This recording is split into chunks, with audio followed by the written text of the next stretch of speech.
माझ्या नवऱ्याची बायको या मालिकेत शनया राधिकाला कमीपणा दाखवण्याची एकही संधी सोडत नाहीये आणि याचा प्रत्यय आला 26 नोव्हेंबर 2016च्या भागामध्ये।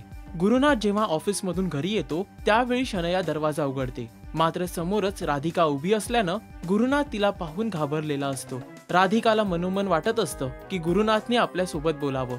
तितक्यात शनया गुरुनाथला आपल्याकडे आकृष्ट करून राधिकाला चिथवण्याचा प्रयत्न करते आणि गुरुनाथला घरात खेचून दरवाजा लावून घेते। राधिकाला वाईट वाटतं, मात्र बकुळा शनयाला शिव्याशाप द्यायला सुरुवात करते।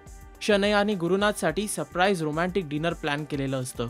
गुरुनाथ शनयाच्या सरप्राईजमुळे जाम खुश असतो। दोघेही अगदी मनमुरादपणे या डिनरचा आनंद लुटतात।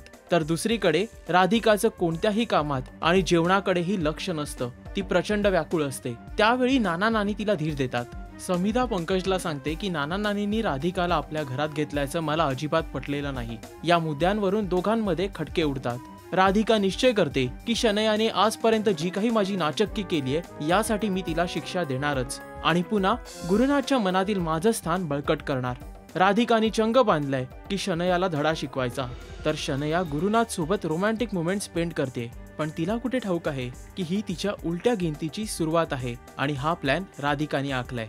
काय होणार पुढे हे पाहणं आता महत्त्वाचं असेल। यासाठी जाणून घ्या या मालिकेचे अपडेट्स फक्त राजश्री मराठीवर।